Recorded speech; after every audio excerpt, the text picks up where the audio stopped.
Commander Vextar stared at the strange ship floating in the darkness of space.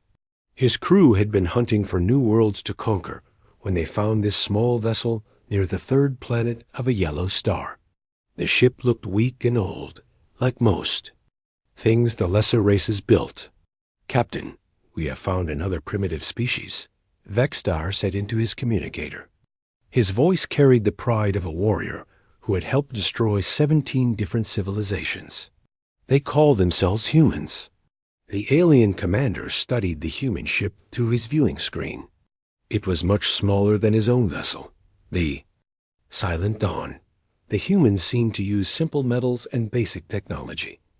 Vextar smiled, showing his sharp teeth. This would be easy.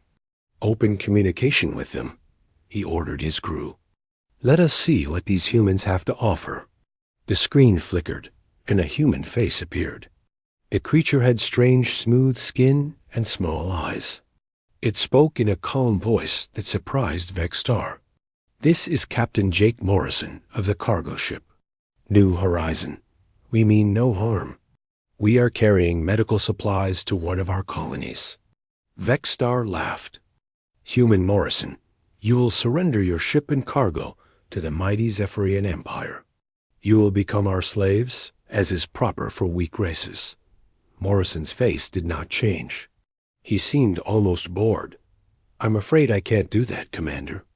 These supplies are needed to save lives. You dare refuse us?" Vextar roared. "We have conquered entire star systems. Your pitiful species means nothing to us." Morrison nodded slowly. "I understand.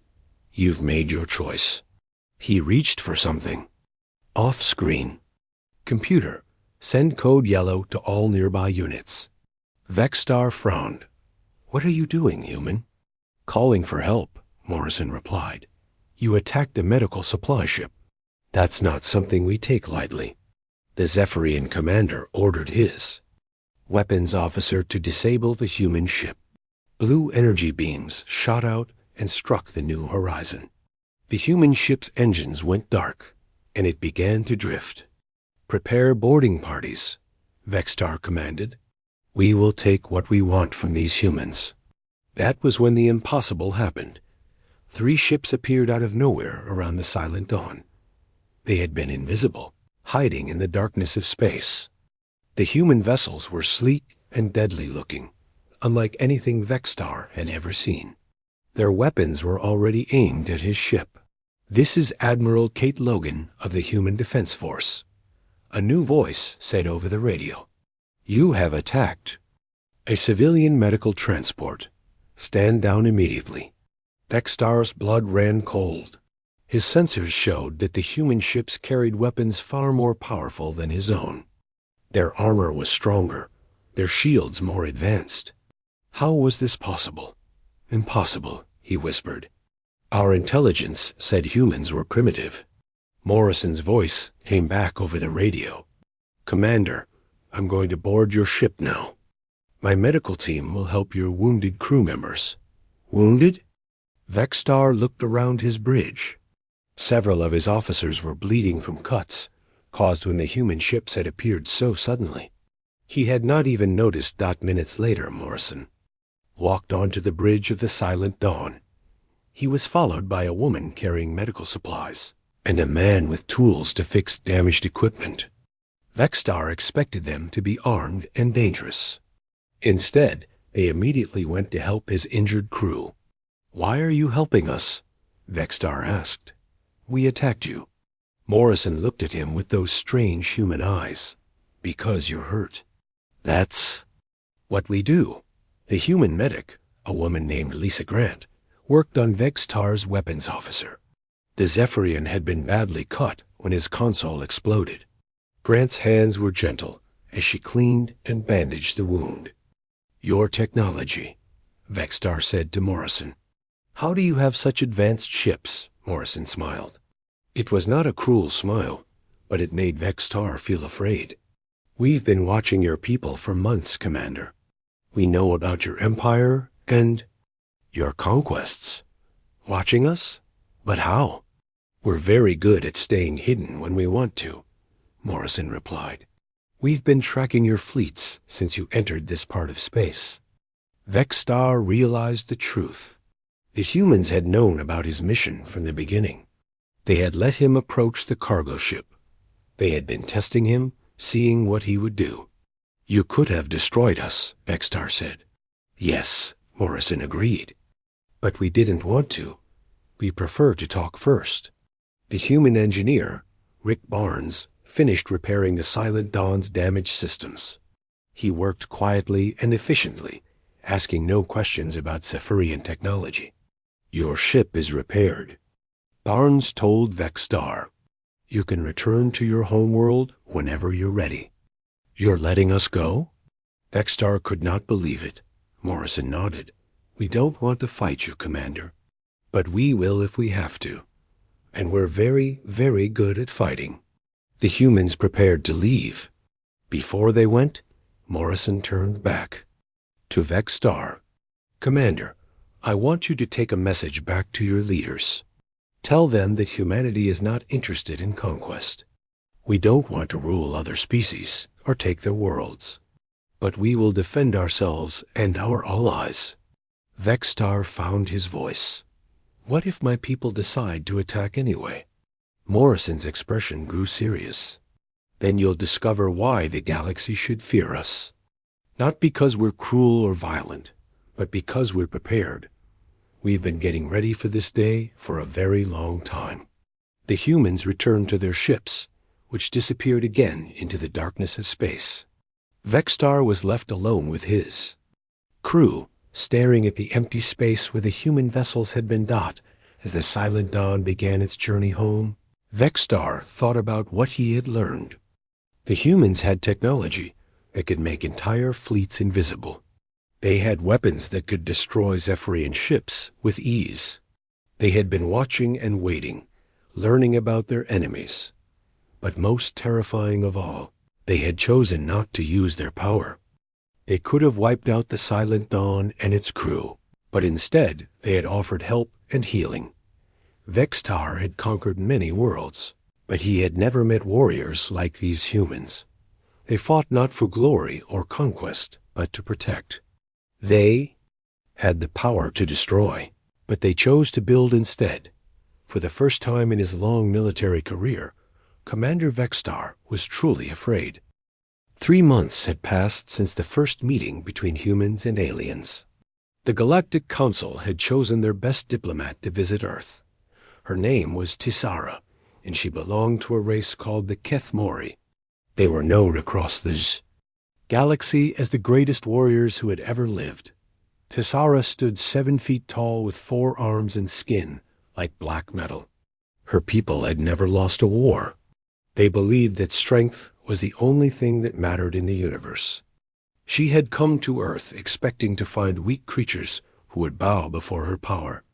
Instead, she found herself standing next to a human male named Colonel Ben Harper. He was much smaller than her, with graying hair and kind eyes. He did not seem afraid of her at all. "Welcome to Earth," Harper said as they walked through the halls of the Pentagon. "I hope you'll learn something about us during your visit." Tisara made a sound that was like laughter among her people. "I already know about humans. You are soft. You care too much about the weak. You will never be true warriors." Harper smiled. "We'll see about that." Their first stop was Arlington National Cemetery. Thousands of white stones marked the graves of dead soldiers.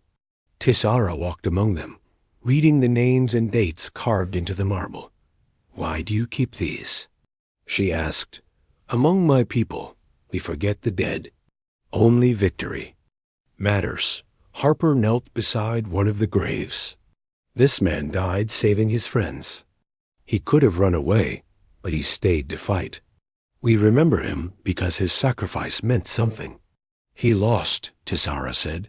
"The dead cannot fight." "No," Harper agreed. "But his death saved 20 other soldiers. Those 20 went home, to their families. Some of them became teachers, doctors, engineers. His death created life. Tessara did not understand. In her culture, only the strong survived. The weak deserved to die. But these humans seemed to value sacrifice over victory. The next day, Harper took her to Fort Braxton, a military training base. Tessara expected to see humans practicing how to kill their enemies. Instead, she watched something that confused her. The human soldiers were running through a fake city. There were mannequins dressed like civilians, mixed in with targets that looked like enemy fighters. The soldiers had to hit only the bad targets while protecting the good ones. Lieutenant Amy Rodriguez was leading the exercise. She was a small woman with quick movements and sharp eyes. She noticed Tessara watching.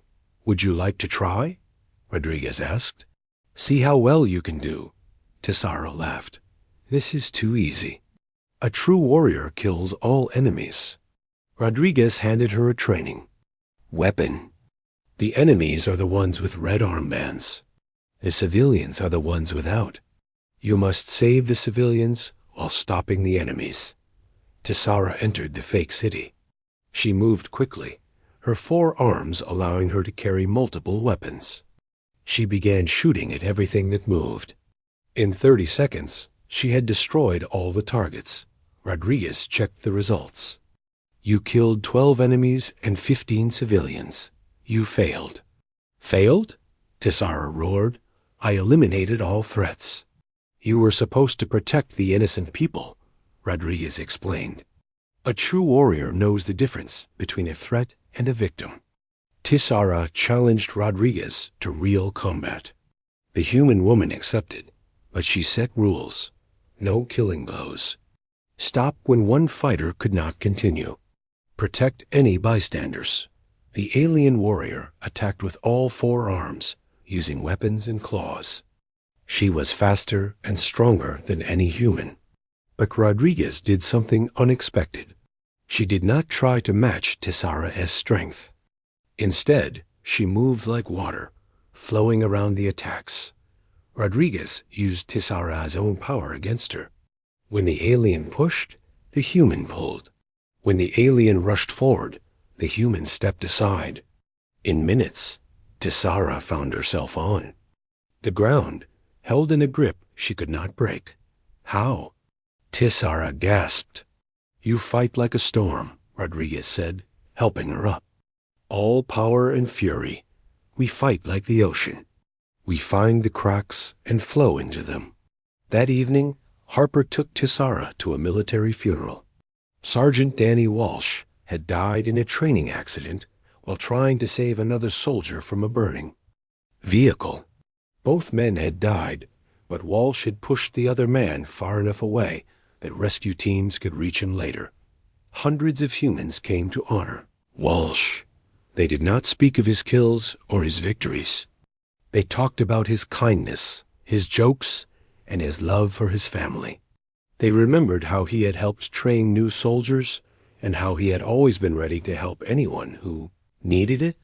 Tessara watched as Walsh's mother received the folded flag from his coffin. The woman was crying, but she stood straight and proud. She thanked the soldiers for bringing her son home. "He died for nothing," Tessara said to Harper. "The other man died anyway." Harper shook his head. "Danny died trying to save someone.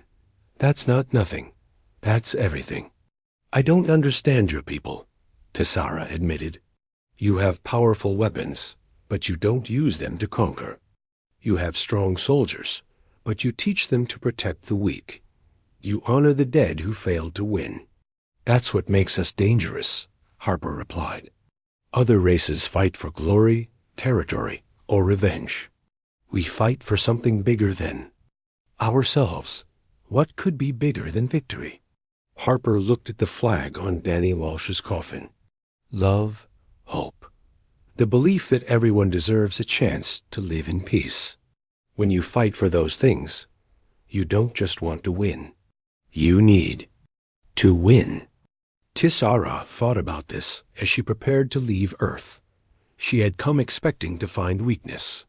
Instead, she had found a strength she did not recognize. These humans could kill with terrible efficiency, but they chose when and how to use that power. On her ship heading home, Tessara wrote her report to the Galactic Council. She described human weapons and tactics, but she spent most of her time writing about something else. The humans are not like us, she wrote. They do not fight because they hate their enemies. They fight because they love what they are protecting. This makes them more dangerous than any warrior race we have ever encountered. A soldier who fights for glory will stop when the glory is gone. A soldier who fights for love will never stop. Tessara closed her report and stared out at the stars. For the first time in her life, the greatest warrior in the galaxy was afraid, not of human weapons or tactics, but of human hearts. Admiral Zorthak stood in the command center of his massive warship. Around him, holographic displays showed the positions of over 2,000 ships. This was the largest fleet the hegemony had ever assembled. 12 different alien races had joined together for one purpose: to destroy humanity before they became too dangerous. The humans had spread to 47 star systems, reported his intelligence officer, a thin creature with 6 eyes. Their colonies appear weakly defended. Most have only small patrol ships. Zorthak smiled with satisfaction. The hegemony had been watching human expansion for months. The humans seemed to build their colonies the same way they did everything else, with too much concern for civilians and not enough focus on military strength. Begin the attack on their colony called New Haven, Zorthak ordered. Once we destroy it, the other human settlements will surrender in fear. Meanwhile, on Earth, Dr. Susan Clark sat in her office reading intelligence reports. She was the director of Earth's Strategic Defense Initiative, a quiet woman with gray hair and tired eyes. Most people thought her job was boring, just planning and paperwork. General Pete Johnson entered her office carrying a cup of coffee. He was a big man with rough hands and a kind face. Susan, the hegemony fleet is moving toward New Haven. They have over 2,000 ships. Dr. Clark nodded calmly. How many ships does Commander Brooks have at New Haven? 12, Johnson replied. Should we send reinforcements? Clark smiled. No need. Lisa has everything she needs. Johnson frowned. 12 ships against 2,000? Susan, are you feeling all right? Pete, how long have humans been preparing for this day? Johnson thought about it. Since we first met the Zephyrians. About 6 months. No, Clark said softly. We've been preparing for this day since we first looked up at the stars. We just didn't know it yet. At New Haven Colony, Commander Lisa Brooks stood on the bridge of her destroyer, the Guardian. She was young for a commander, but her crew trusted her completely. Through the viewscreen, she could see the massive hegemony fleet approaching. Commander, her communications officer said, Admiral Zorthak is demanding our surrender. Put him on screen, Brooks ordered. The alien admiral's face appeared. He had blue skin and red eyes that glowed with anger. Human commander, you are outnumbered 200 to 1. Surrender now, and we may let your civilians live. Brooks looked at him calmly. Admiral, I'm going to give you one chance to leave. Turn your fleet around and go home. Zorthak laughed, a harsh sound that hurt human ears. You dare threaten me? You have 12 small ships. I have the mightiest fleet in the galaxy. You have a fleet, Brooks agreed. But you don't understand what you're really fighting. The battle began when Zorthak ordered his ships to attack. The human destroyers scattered, seeming to run away in panic. The hegemony fleet pursued them, confident in their victory. That was when the impossible started happening. A cargo ship that had been drifting near the colony suddenly opened fire with weapons that could punch through heavy armor. A mining station began launching missiles that moved faster than anything the aliens had ever seen. Even small civilian transports revealed hidden gun turrets. What is this? Zorthak demanded. "These are not military ships." His intelligence officer was reading frantically from multiple screens. "Admiral, every human installation has weapons. The farms, the schools, the hospitals. Everything is armed." Captain Steve Morgan commanded the human response from a ship that looked like a simple research vessel. In reality, it was one of the most advanced warships ever built. He watched as the hegemony fleet flew deeper into the trap. "All units, begin Phase 2, Morgan ordered. "Across the New Haven system more." Human ships appeared. They had been hiding in asteroid fields, behind moons, and inside artificial debris clouds. Each ship was exactly where it needed to be to cut off the enemy's escape routes. But the real surprise came when other human colonies began joining the fight. Ships from settlements light years away arrived through jump points that the aliens didn't know existed. The humans had built a network of hidden tunnels through space. Dr. Kevin Hayes worked from his laboratory on Earth, coordinating the battle through quantum communication systems. He was an AI specialist, but today he was acting as the brain for humanity's entire defense network. "Steve, you have reinforcements coming from the Epsilon colony," Hayes reported to Captain Morgan. "They'll be in position in 3 minutes." "How? Is this possible?" Zorthak screamed as his fleet found itself surrounded. "Our spies told us the human colonies were separate and weak." The truth was that humans had never built separate colonies. They had built one enormous, connected fortress that stretched across dozens of star systems. Every mining ship was also a patrol vessel. Every research station was also a weapons platform. Every civilian transport could become a military supply ship. The hegemony had planned to fight 12 ships, defending one colony. Instead, they were fighting an entire civilization that had turned space itself into a weapon. Admiral Zorthak realized his mistake too late. His intelligence had seen what humans wanted them to see: peaceful colonies focused on farming and research.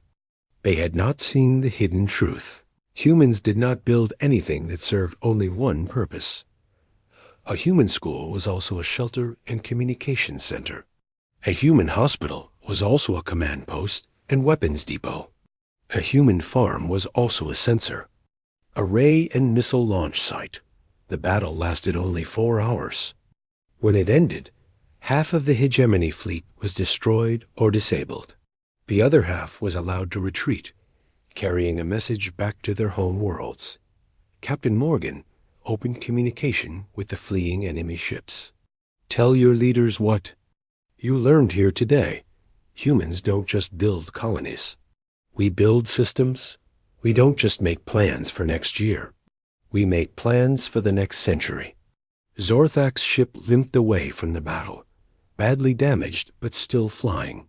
He would spend the rest of his life trying to understand what had happened at New Haven. How had humans built such defenses without anyone noticing? How had they coordinated ships across multiple star systems in real time? The answer was simple, but terrifying.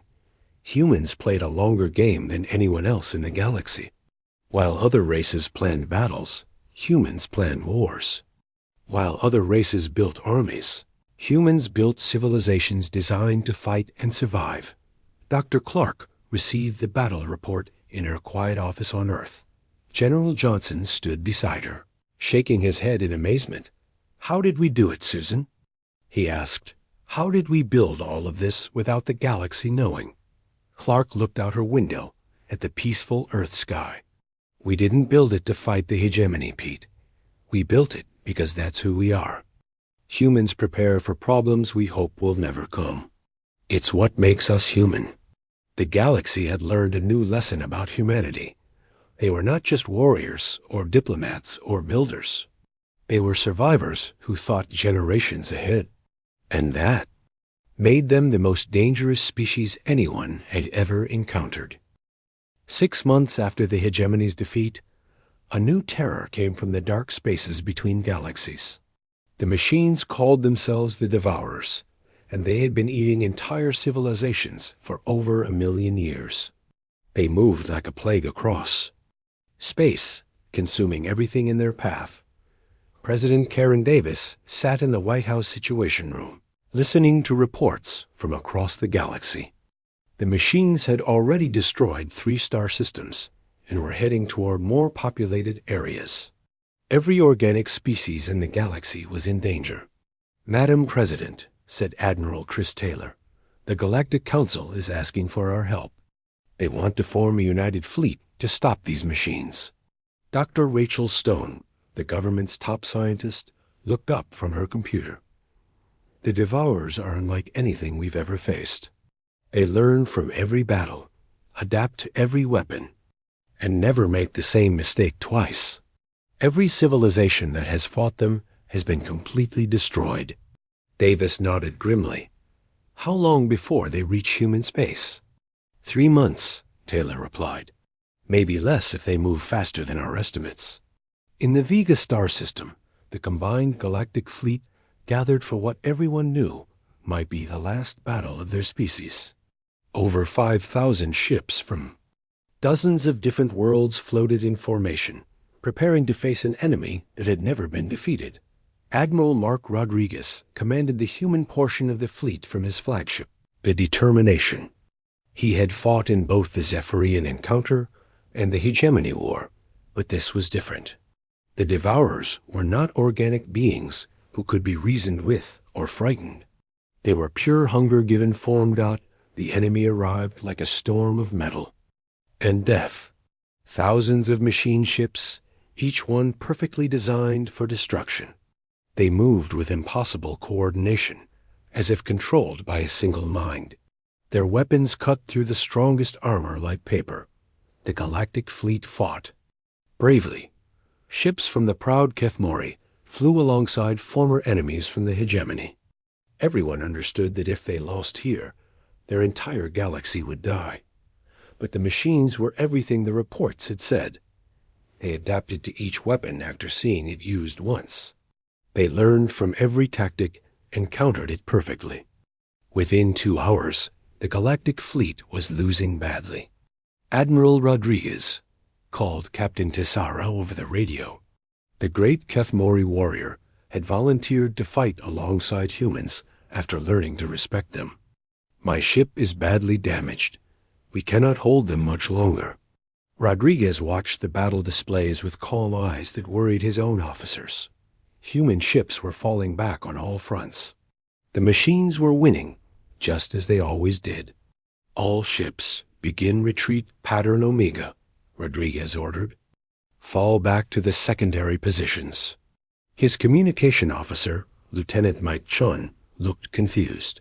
"Sir, retreat pattern Omega will lead us through the Vega asteroid field. We'll be trapped if the machines follow us." "That's the idea." Rodriguez replied quietly. Dr. Janet Lee worked frantically in her laboratory aboard the research ship Infinity. She was not a soldier, but her work might be more important than any weapon. For months, she had been developing something that no sane person would ever create. "Doctor," her assistant called out, "the quantum resonance devices are ready for deployment. But are you sure about this? If we're wrong about the calculations..." Lee looked at the readings on her screen. "If we're wrong, we'll destroy several star systems, including our own. If we do nothing, the machines will destroy the entire galaxy. The choice is simple." The retreating galactic fleet led the Devourers deeper into the asteroid field. To the machines, it looked like the organic species were making a desperate last stand among the floating rocks. The Devourers had seen this pattern before. Weak creatures always tried to hide when they were losing. But Admiral Rodriguez was not hiding. He was positioning his enemies exactly where he wanted them. "All human ships activate stealth systems and withdraw to minimum safe distance," Rodriguez ordered. "Begin final countdown." The alien ships in the galactic fleet did not understand what was happening. They saw human vessels disappearing from their sensors, leaving them alone to face the machines. "Rodriguez, what are you doing?"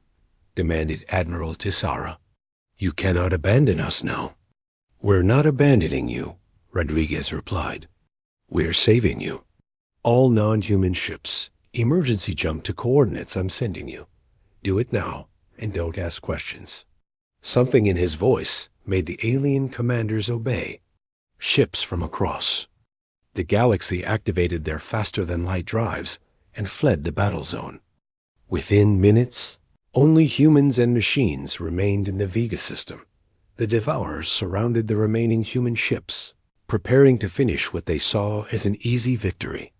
They had no idea the humans had been seeding space with invisible weapons for over a year. Dr. Lee activated the quantum bombs from her hidden position outside the star system. The devices had been placed throughout space during the past months, disguised as debris or hidden inside asteroids. They were weapons that attacked reality itself. When the bombs activated, sections of space simply stopped existing. The quantum fields that held matter together collapsed in carefully calculated areas. Entire Devourer fleets vanished as the universe forgot they had ever been there. The machines that survived the first wave tried to adapt, but there was nothing to adapt to. You cannot learn to defend against weapons that erase you from existence. The few Devourers that escaped carried a new kind of fear back to their collective mind. Admiral Rodriguez watched the battle reports with satisfaction. "Dr. Lai, how many of them did we get?" "Approximately 80% of their fleet," Lee reported. "The survivors are retreating toward the galactic rim." The alien commanders who had been forced to flee slowly returned to the battle zone. They found empty space where the largest Devourer fleet in recorded history had been moments before. "How?" whispered Tisara over the communication channel. "How did you destroy machines that have conquered 1,000,000 worlds?" Rodriguez was quiet for a long moment. "We prepared for a war we hoped would never happen. We built weapons we prayed we would never use. And when the time came, we did what had to be done." Captain Paul Wright, Rodriguez's second-in-command, spoke up from his position at the tactical station. "Sir, the quantum bombs worked better than expected. We may have damaged space-time itself in several locations." "The price of victory," Rodriguez replied sadly. "We'll deal with the consequences later. Right now, we've bought the galaxy some time." Dr. Stone's voice came over the secure channel from Earth. "Mark, the quantum resonance is spreading. We may have created permanent dead zones in space." Rodriguez nodded. "Rachel, sometimes the cure is almost as bad as the disease. But almost is the key word. The galaxy is still here." The surviving alien commanders began to understand the terrible truth about humanity. The humans had not just prepared weapons to fight the Devourers. They had prepared weapons that could damage the fabric of reality itself. They had been ready to wound the universe to save it. President Davis received the final battle report in her office. The Devourers were defeated, but at a cost that made her feel sick. Humanity had saved the galaxy by nearly breaking it. "Madam President," Admiral Taylor said quietly, "the other species are asking how long we've had quantum weapons." Davis looked out at the night sky, wondering if the stars were still the same as they had been that morning. "Tell them the truth. Chris, we've been preparing for this specific threat since we first learned that ancient machine civilizations existed. We hoped we'd never need these weapons, but we built them anyway. The galaxy had learned humanity's most terrifying secret. They prepared for threats that might not exist and built weapons they hoped never to use. When the unthinkable happened, humans were ready with unthinkable solutions, and that frightened the other species more than any conquest ever could." 1 year had passed since the Devourer War ended. The galaxy was a different place now. Species that had fought each other for thousands of years were working together to rebuild what the machines had destroyed. And at the center of it all were the humans, doing something that confused everyone else. Ambassador Helen Carter walked through the halls of Harmony Point. The new space station built where 5 different trade routes met. Representatives from dozens of worlds had come here for the first interspecies peace summit. But instead of demanding tribute or territory, the humans were giving things away. "Ambassador Carter," said Counselor Vextar, the old Zephyrian commander who had first met humans a year ago. "My people do not understand your actions. You could rule the galaxy now. Everyone fears your weapons. Why do you offer aid instead? OF demanding surrender?" Carter smiled as she watched children from different worlds playing together in the station's central park. A young human girl was teaching alien children how to play a simple game with a ball. "Because ruling through. Fear isn't really ruling at all, Counselor. It's just being the biggest bully until someone bigger comes along." In the medical bay, Dr. Jennifer Walsh worked alongside alien doctors to treat refugees from the machine war. She was the daughter of Sergeant Danny Walsh, the soldier who had died trying to save a friend. Like her father, she had dedicated her life to helping others. A Kethmori warrior named Gorthin lay on one of the medical beds. He had lost 2 of his 4 arms fighting the Devourers. Dr. Walsh carefully adjusted his prosthetic limbs, which were built with both human and Kethmori technology. "Human doctor," Gorthin said quietly, "I fought against your people once. I tried to kill humans in battle. Why do you help me now?" Walsh checked his medical readings before answering. "Because you needed help. That's what we do. But I was your enemy." "You were," Walsh agreed. "Now you're a patient. Maybe tomorrow you'll be a friend. People can change." Captain Tony Williams supervised relief operations in the Kepler system, where 3 planets had been completely destroyed by the machines. His ships carried food, medicine, and building supplies to the survivors. Working beside him were crews from the same hegemony species that had tried to destroy humanity just months before. His chief engineer, Sarah Davis, reported on their progress. "Captain, we've delivered enough supplies to keep the Rigel colony going for 6 months. The hegemony engineers are learning to use our construction robots." Williams nodded. "Good. How are they working with our people?" "Better than expected," Davis replied. "They're starting to understand that we're not here to conquer them." On the planet's surface, children who had lost their homes in the machine attack played with toys brought by human relief workers. Their parents watched carefully at first, not trusting the humans who could have easily taken their world by force. But as days passed, they began to see that the humans really were there to help. Dr. Alan Foster, a human diplomat, spent his time teaching alien leaders about something they had never heard of before: voluntary cooperation. Instead of demanding obedience, humans asked for partnership. Instead of taking resources, they shared technology. "This makes no sense," complained Admiral Tessara during one of the daily meetings. "You have the strongest military in the galaxy. You could force US to do whatever you want." Foster poured tea for the assembled delegates, a simple human custom that seemed to calm even the most aggressive species. "Admiral, let me ask you something. Which is stronger, an army that fights because it has to, or an army that fights because it wants to?" Tessara thought about this. Her own people had always ruled through strength and fear. Soldiers obeyed because they were afraid of punishment. "An army that wants to fight is stronger," she admitted. "Exactly," Foster said. "We could force the galaxy to obey us. But then we'd spend all our time watching for rebellions and crushing uprisings. We'd never have time to build anything good." The real test of human intentions came when the Zephyrian Empire offered to surrender their entire fleet to humanity. Emperor Kreshtar himself came to Harmony Point to negotiate the terms of his people's submission. "Humans," the Emperor said, kneeling before Ambassador Carter, "we have studied your wars and your victories. We know we cannot defeat you. We offer our ships, our worlds, and our people as your slaves." Carter looked uncomfortable. She helped the Emperor stand up, which shocked him. No ruler he knew would ever help an enemy get back on their feet. "Emperor, we don't want your ships or your worlds," Carter said. "We want to be your allies." "Allies?" Kreshtar was confused. "But you have defeated us. We are weak and you are strong. This is not how conquest works." "We're not conquering anyone," Carter explained. "We're inviting you to join us in building something better than conquest."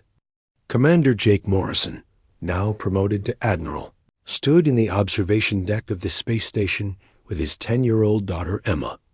She was watching alien children learn to read human books while human children learned alien games. "Dad," Emma asked, "why were all these people afraid of us?" Morrison thought carefully about how to explain it. "Because we're different from other species, Emma. Most people in the galaxy believe that the strong should rule the weak. They think that's just how the universe works." "But that's not fair," Emma said. "No, it's not. That's why we showed them a different way." Emma watched a young Kethmori child help a smaller human boy reach a toy on a high shelf. "Is that why? They think we're scary? Because we don't want to be bullies?" Morrison smiled. His daughter understood something that most adults in the galaxy were still learning. That's exactly right. We proved that being strong doesn't mean you have to be mean. Dr. Maria Lopez, a human philosopher, spent her evenings talking with Commander Vex Tar about the nature of power. The old warrior was trying to understand how humans could be so dangerous and so kind at the same time. "In my culture," Vex Tar said, "strength is for taking what you want. If you can defeat your enemies, you should rule them." Lopez nodded. "That's one way to use strength. But what if there was a better way? Better how? What if strength was for protecting the weak instead of ruling them? What if power was for building instead of destroying? What if the strongest person in the room was the one who helped everyone else become stronger too?" Vex Tar was quiet for a long time. "Such a person would be very dangerous to those who rule through fear." "Yes," Lopez agreed, "because they would show everyone that there's another way to live." As the Peace Summit continued, delegates from across the galaxy slowly began to understand what made humans so terrifying. It was not their weapons or their tactics or their technology. It was their ideas. Humans had introduced concepts that could destroy entire civilizations. The idea that the strong should protect the weak, that cooperation was better than conquest, that even enemies could become friends. These ideas spread like wildfire through the galaxy.